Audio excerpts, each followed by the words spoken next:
Cultura.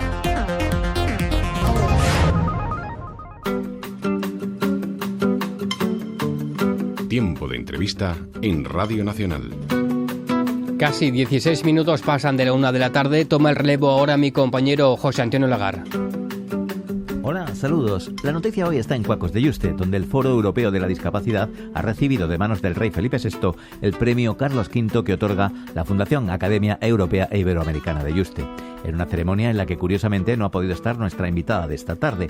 Por eso, establecemos comunicación con Nueva York, donde se encuentra para dialogar con la vicepresidenta del Foro Premiado Europeo de la Discapacidad, la extremeña Ana Peláez.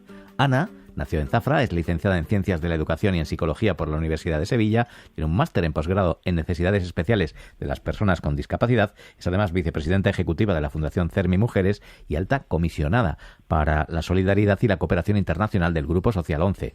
Está con nosotros como vicepresidenta del foro, como hemos dicho, donde también preside el Comité de Mujeres. Ana Peláez, gracias por estar con nosotros, porque no puedes estar en Yuste, sino te ha pillado en Nueva York. Buenas tardes. Me ha pillado en Nueva York, pero estoy encantada de que nuestra tierra, esta fundación tan importante, reconozca el trabajo del Foro Europeo de la Discapacidad. ¿Qué significa este premio para el foro, para EDF? Viene en un momento muy importante porque este año estamos conmemorando el 25 aniversario de la creación del Movimiento Europeo de Personas con Discapacidad, que coincide además con el 25 aniversario de muchos consejos nacionales de discapacidad, como por ejemplo del CERMI.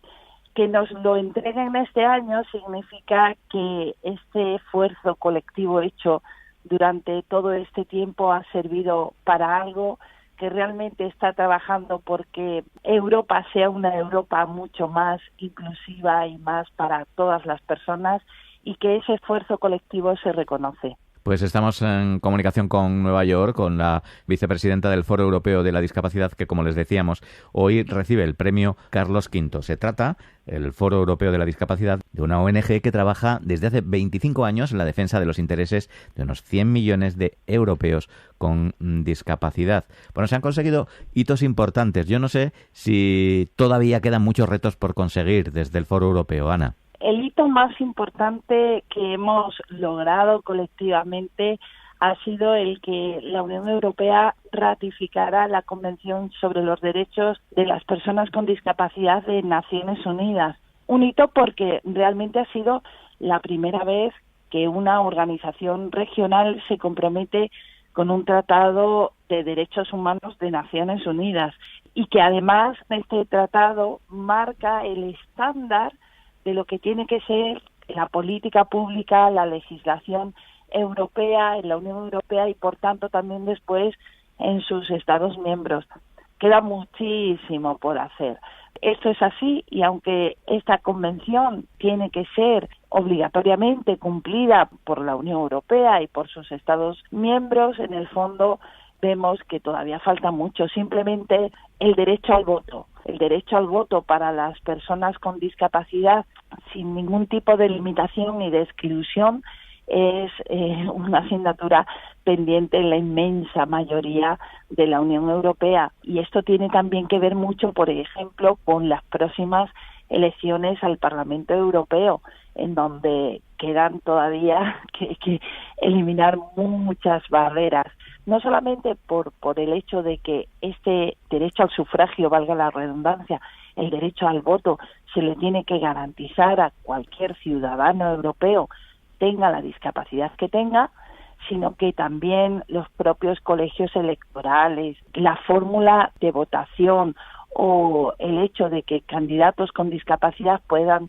llegar a formar parte de las listas, eso todavía no se ha logrado del todo. Nos hablabas de la diferencia en el tema del voto, pero seguro que esas diferencias existen en otros temas como la accesibilidad, el derecho que tienen los ciudadanos con discapacidad y ciudadanas al ocio, que a veces parece que no es importante, pero que realmente hay unas limitaciones importantes para que puedan disfrutar del mismo. También se nota, ¿no?, en determinados países más que en otros. Se nota muchísimo porque incluso los estándares que establece la Unión Europea no son tan exigentes como los que plantea la propia Convención, y ahí el Foro Europeo de la Discapacidad y sus organizaciones miembros sí que expresamos siempre nuestra queja y nuestra demanda exigiendo que se cumpla la Convención.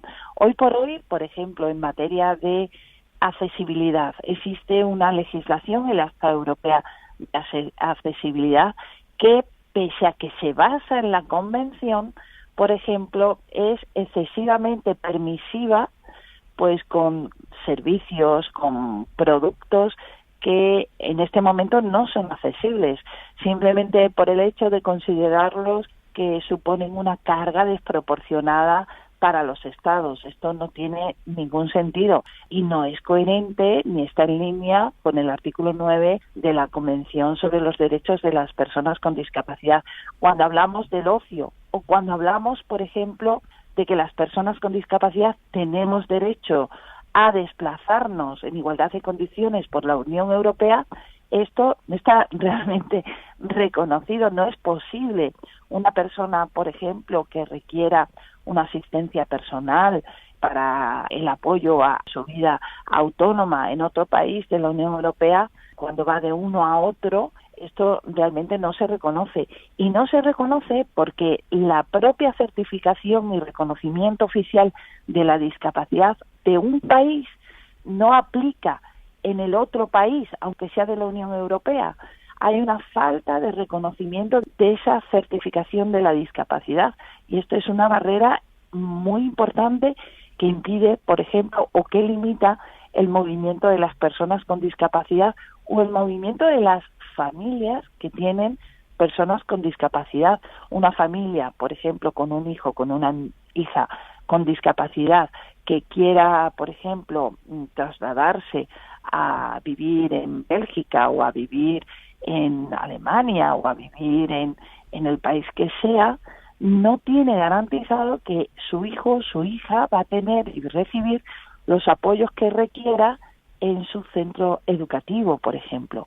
Una limitación muy grave que tiene la política y la legislación europea, para la que el Foro Europeo de la Discapacidad está también trabajando intensamente. Ana Peláez, vicepresidenta del Foro Europeo de Discapacidad. Yo siempre digo que en España somos campeones del mundo haciendo leyes, pero luego también campeones del mundo en incumplirlas, ¿no? ¿Cómo está España en relación a otros países de la Unión Europea? Yo creo que España tiene un movimiento muy fuerte y muy proactivo en el ámbito de la discapacidad, que provoca ser el motor muchas veces incluso del movimiento europeo de la discapacidad. Realmente lo tengo que decir así, el hecho de que el CERMI tenga una capacidad de incidencia política muy importante en España se traslada también a Europa, y todos esos impulsos que se han dado en España sirven de estímulo a Europa. Por ejemplo, el derecho al voto del que yo he hablado ya se ha logrado en España.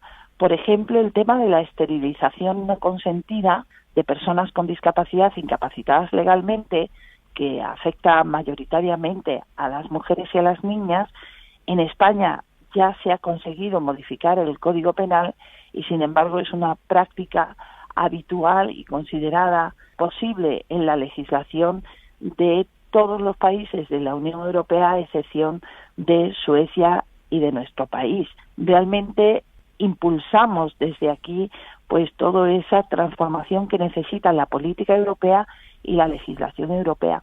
Y es que además no solamente está el CERMI, está también la ONCE, el Grupo Social, que tiene un programa de trabajo directo con las instituciones europeas, con el Consejo, con el Parlamento, con la Comisión, y que da también grandes resultados. Ahora mismo CERMI y el Grupo Social ONCE están trabajando juntos para organizar y para influir en la planificación de la próxima presidencia del Consejo de la Unión Europea de España, que va a tener lugar el segundo semestre del año 2023. Pues bien, estamos trabajando para que en ese semestre se tomen decisiones importantes con respecto a asuntos que tenemos pendiente para las personas con discapacidad en la agenda europea, y que realmente sea el marco de la presidencia española la que le dé un verdadero impulso, como ha sucedido en ocasiones anteriores cuando España ha presidido